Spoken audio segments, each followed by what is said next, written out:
are just a better team. I mean, but yeah, Luka's defense is standing out because Boston decided to exploit that. They're not the first team to do it. They're the first team to do it effectively, you know, in this playoff run. You know, they tried to do that, Minnesota, get Ant-Man on Luka. They tried to do it. OKC, they didn't have the number of bodies that Boston had to make it effectively look the way it looked right now. Because now when you switch on to Drew, White, Brown, Tatum, in those other series, the only matchup you really had the advantage was Ant-Man. Who else can go at Luka like that? Before that, you only had Shai Gilgeous. Who else they had that can ISO him like that? So it's a little overblown to me. You know, it's just that Boston has so many great weapons. You know what I'm saying? They have so many great weapons to just super exploit it. I mean, I'm just wondering, like, where's the defensive system at? You know, because you can have average defensive players, but if you got a good system, it makes up for a lot of that. You know, I played with guys that had no defense, but I was on top-tier defensive team. And guys like Luka. So I don't want to hear that. I don't want to hear no excuses. I don't want to hear no excuses. Oh, the Luka didn't play no defense. That's why Boston won. No, I don't think that's What's Kyrie doing? I don't think that's what they're saying. I don't think people are saying that at all, Paul. Nobody talking about Kyrie defense? Because last time I checked, I saw that was Brown who went by Kyrie and had the monster dunk down middle. But we're not talking about that.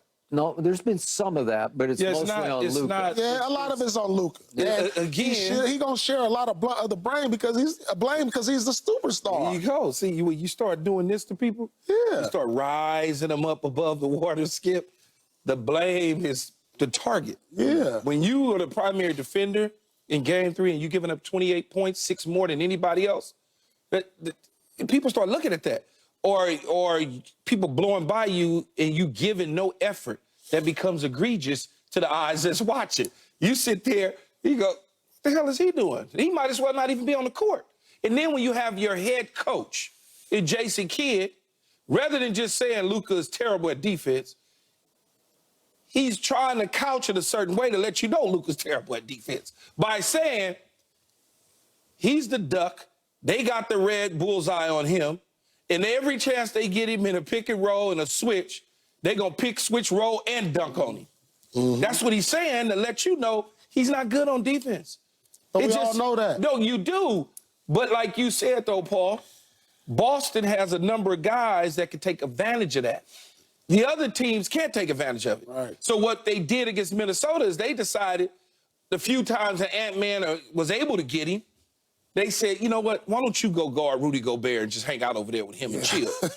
You can't do that now. So he becomes more exposed, not because of the system and not because of him, it's because of Boston and what they have. It's just like anything. If I got multiple receivers, if I'm Cincinnati Bengals and I got a T. Higgins, a boy, and a Jamar Chase, I'm in trouble because I don't have 3 defenders that can cover down on those 3 receivers. Mm-hmm. It's just impossible. And this is what especially when you have a quarterback who can immediately find the mismatch. And you have a quarterback who can find the mismatch. And it's the same thing in basketball. When I got all these players that's running around that can score from multiple spots on the floor and knock down threes, I'm like, if Luka go in the middle, they got somebody. Go to the left, they got somebody. Right, somebody. In the paint, they got somebody. So it's like, he can't win. Because they're going to find his ass. Trust me. They're going to find him. Good coaching goes. That dude, get him, man. Yep. Okay. Yep. What amuses me about all this, as I've pointed out to both of you many times, the book on Luka started his rookie year. Everybody said he plays no defense, go after him. Yeah. I told you about that Laker game in 2019. Kyle Kuzma, after the game, said, we just passed the ball to whoever Luka was guarding. And it went to the last shot, and Danny Green made a big one that saved you against Luka because he had a big game offensively because he almost always has a big game offensively.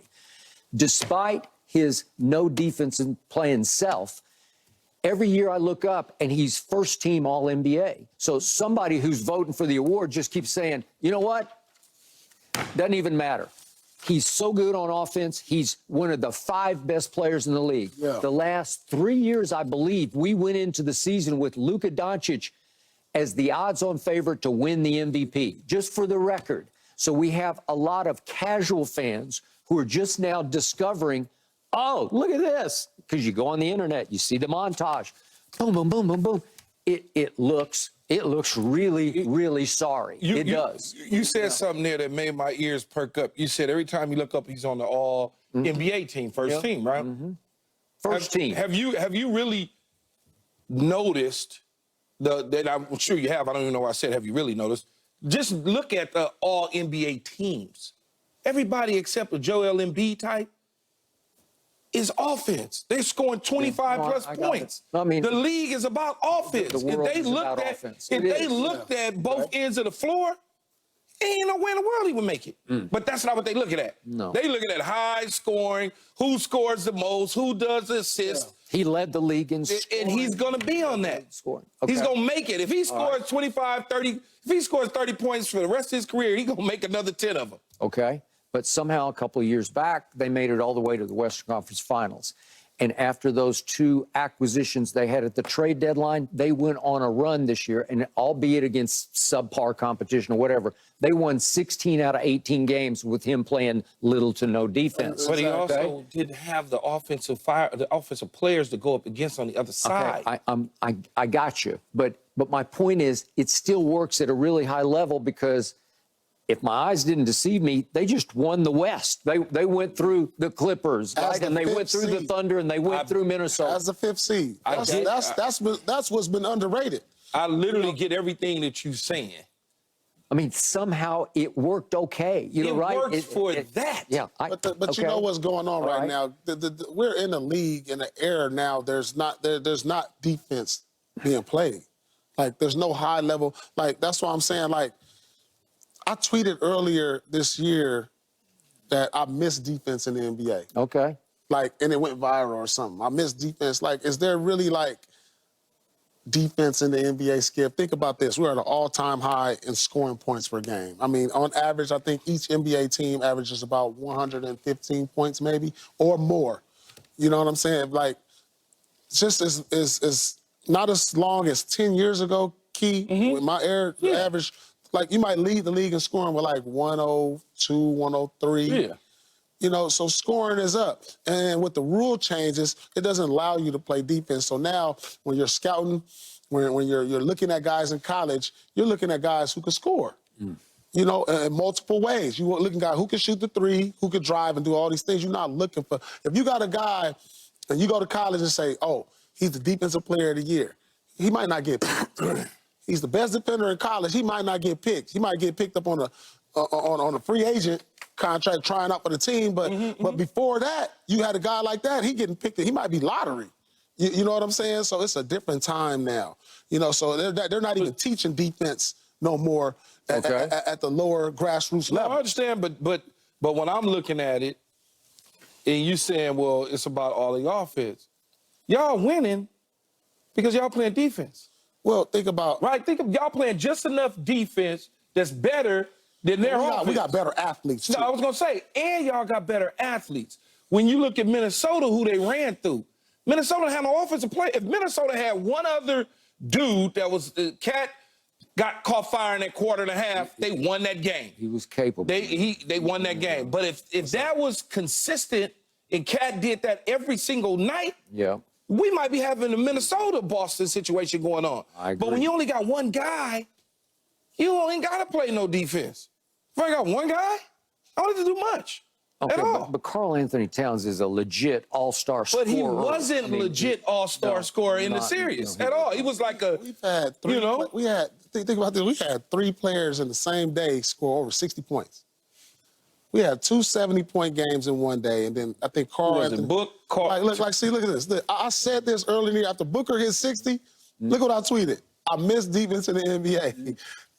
I will say this. And then Luka dropped 73. If I may, about you, when you were the truth in Boston, what I loved the most about your game was you could take LeBron face to face, nose to nose, and you could. You don't need to tell us what you did. But hold the him rules off. was different because they allowed a little more bumping, Key. They allowed a little more elbowing.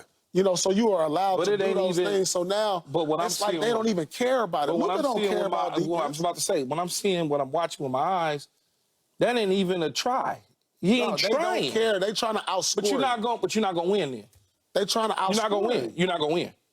You're just not gonna win. I actually believe he tried harder than ever in Game 3, and all he knows how to do is just do that. No, his best defensive, his best defensive, and I actually believe he tried was when they was with the Clippers. When they played the Clippers, I saw more effort. I just think right now, I think he's capable, Skip. I really, and I think he's capable. I just think he's so banged up, like ribs. Well, knees. you just said no excuses. Now you giving but excuses. I think he's capable because I saw it.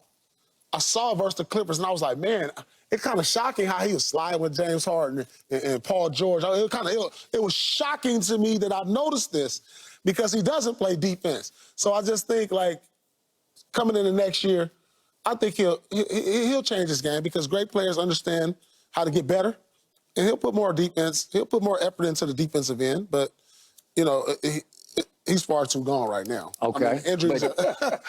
I understand. Injuries have But built just up. remember, just point of order.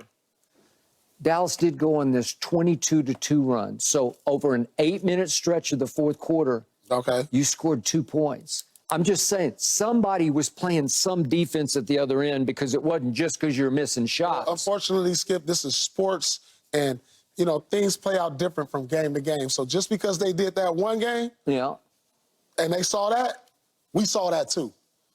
So and this is not scripted. Again, just for the record, in 3 games against the no defense playing Dallas Mavericks, you've averaged 106 points. Okay. And what have we shot from the field? Okay. You put that in there. You didn't put that in there, did you? Well, I only care what's the product. What's the bottom line to this?